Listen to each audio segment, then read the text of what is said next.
ایک سوال ایسا آیا ہے جس پر ایک دوسرے مکمل بیان کی ضرورت ہے، تو سوال کرنے والا ہی بیان کرے، میرے اندر تو طاقت نہیں ہے۔ سوال اچھا، سوال یہ ہے کہ some people say that voting is haram. کچھ لوگ یہ کہتے ہیں کہ ووٹ ڈالنا حرام ہے، بلکہ شرک ہے، چونکہ حاکم تو اللہ ہے۔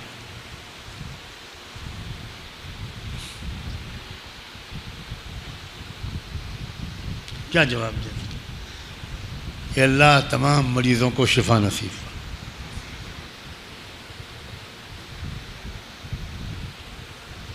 کہیے نا آمین۔ میں کسی کو مریض تھوڑی کر رہا ہوں، میں تو عام مریضوں کی شفا کی دعا کر رہا ہوں۔ میرا جیسا معصوم آدمی یہ سب کر سکتا ہے؟ کیسی ناسمجھی کی بات ہے۔ اللہ کے رسول صلی اللہ علیہ وسلم نے اپنے زمانے کی مروجہ سیاست کو نظر انداز نہیں کیا تھا، اسٹیپ بائی اسٹیپ آگے بڑھنا سکھایا، قدم بقدم۔ میں نے اپنے بیان میں اشارہ کیا تھا کہ مکے کے زمانے میں ابو جہل اور ابو لہب جیسے مشرکین کے شر سے بچنے کے لیے آپ نے ابو طالب کو سپورٹ کیا اور ان کی سپورٹ حاصل کی۔ ابو طالب کے انتقال کے بعد آپ طائف گئے، وہاں کی قیادت کی سپورٹ حاصل کرنے۔ وہاں کی قیادت کی سپورٹ آپ کو حاصل نہیں ہو سکی، بلکہ وہ ہوا جو اللہ کی پناہ۔ اس کے بعد آپ واپس مکہ مکرمہ آئے اور مکے کے دروازے پر کھڑے ہو گئے، اندر نہیں جا سکتے تھے آپ۔ کیا آپ کو یقین نہیں تھا کہ حاکم صرف اللہ ہے؟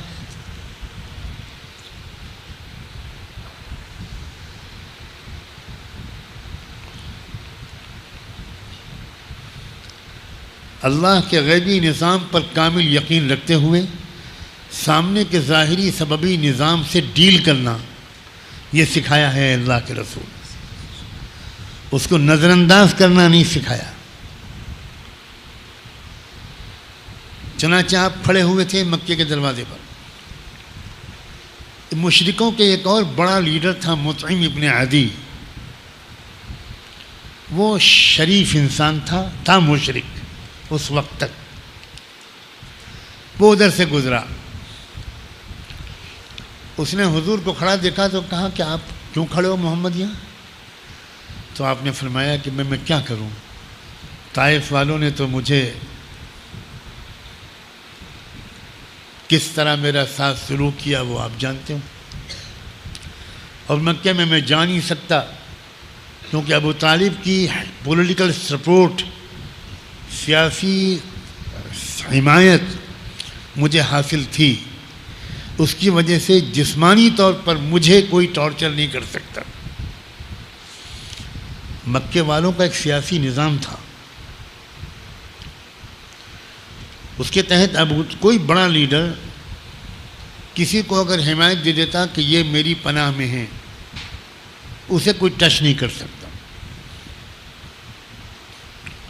اب ابو طالب تو رہے نہیں، اب میں کیا کروں؟ مطعم ابن عدی نے بڑے غیرت مندانہ انداز سے کہا، کیا میری قوم اب ایسی ہو گئی ہے کہ تمہارے جیسے شریف انسان کے مکے میں داخلہ مشکل ہے؟ محمد ٹھہرو، میں ابھی بتاتا ہوں، تم یہیں رہنا۔ اور اس نے اپنے چاروں بیٹوں کو بلوایا اور کہا اونٹ لے کر آنا، سواریاں لے کر آنا، ہتھیار لے کر آنا۔ اور وہ آیا اور کہا چلو میرے ساتھ۔ حضور کو بیچ میں رکھا، چاروں طرف سے اب مطعم ابن عدی نے اپنے بیٹوں کو ننگی تلواروں کے ساتھ لے کر چلا، مکے پہنچا، مسجد حرام میں پہنچا، جس جگہ جا کر عوامی اعلانات ہوتے تھے وہاں جا کر اس نے اعلان کیا، سن لو پورے مکے والوں، سن لو ابو جہل، سن لو ابو لہب، میں نے محمد کو اپنی پناہ دی ہے، سیاسی حمایت دی ہے۔ کسی نے اگر محمد کی طرف ترچھی آنکھوں سے دیکھا تو آئے وہ میرے سامنے، وہ مائی کا لال کوئی ہو جو محمد کو چھیڑے، میں نے اس کو آج سے اپنی امان دی۔ یہ شرک ہے؟ پوچھنے والے صاحب سے میں پوچھتا ہوں، یہ شرک ہے؟ حضور نے خود ان کی امان اور ایک بڑی برائی سے بچنے کے لیے ایک چھوٹی برائی کی مدد لی اللہ کے رسول نے۔ اللہ تعالیٰ اتنا قادر تھا کہ فرشتوں کو بھیج کر مدد کرا دیتا، حضور کو کوئی مدد لینے کی ضرورت نہیں تھی، لیکن ہمارے اور آپ کے لیے بھی فرشتے بھیجتا کیا اللہ؟ تو اللہ نے حضور کی مدد کا وہ راستہ اختیار کیا جو قیامت تک ان کے امتیوں کے ساتھ جاری رہ سکے۔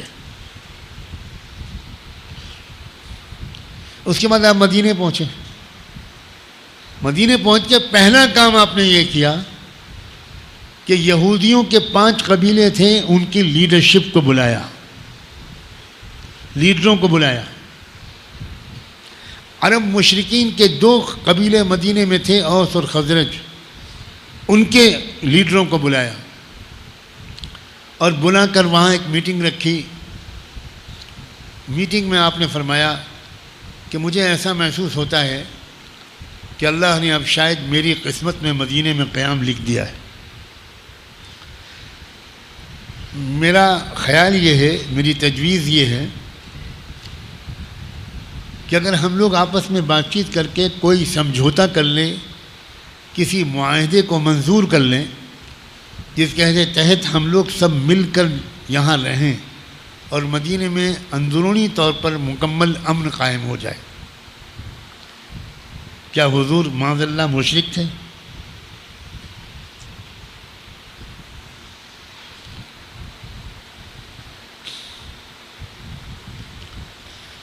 شافی مطلق صرف اللہ ہے۔ امید ہے کہ یہ سوال لکھنے والے صاحب کبھی کسی ڈاکٹر کے پاس نہیں جائیں گے، کیونکہ ڈاکٹر کے پاس جانا شرک ہے۔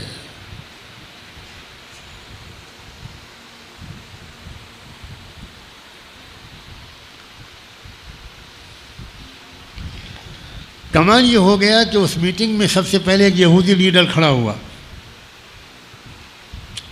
اور اس نے کہا کہ 18 سال ہو گئے،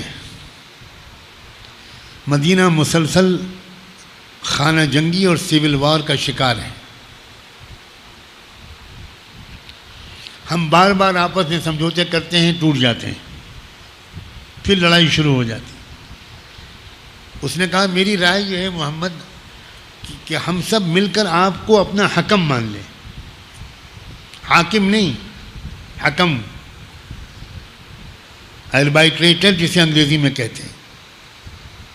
ثالث، کہ ہمارے درمیان کوئی اگر جھگڑا ہو تو ہم آپ کے پاس لے کر آ جائیں، اپنا پوائنٹ آف ویو بیان کر دیں، پھر جو آپ فیصلہ کر دیں وہ ہم مان لیں۔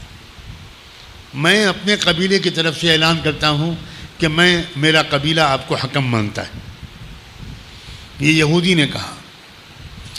پھر دوسرا یہودی قبیلہ، پھر تیسرا یہودی قبیلہ، بنو نذیر، بنو عوف، بنو قینقاع، بنو قریظہ، سب کے لیڈرز نے کھڑے ہو کر اعلان کیا۔ چنانچہ آپ نے فوراً 1 منٹ دیر کیے بغیر کہا اگر یہ بات ہے تو مجھے یہ خدمت منظور ہے، اور آپ نے ایک معاہدہ لکھوانا شروع کیا، اور ساری دنیا آج تک حیران ہے کہ وہ نبی امی جو اپنا نام بھی لکھ نہیں سکتے تھے، انہوں نے 54 دفعات پر مشتمل ایک سمجھوتا ڈکٹیٹ کروایا۔ یہ ہے معجزہ رسول اللہ، اور سب نے اس پر دستخط کیے، اور اس طرح مدینے میں ایک اندرونی امن قائم ہونے کی بنیاد پڑ گئی۔ تو بھائی یہ جاہلانہ اور احمقانہ قسم کے خیالات سے توبہ کرو، قدم بقدم ہم کو آگے بڑھنا ہے۔ میں نے اتنی محتاط زبان بولی ہے، بار بار کہا ہے کہ تبدیلی کی طرف پہلا قدم، اگر میں یہ نہ بولتا تو اللہ جانے مجھ پر کون سا فتویٰ یہ علامہ دہر صاحب لگا چکے ہوتے.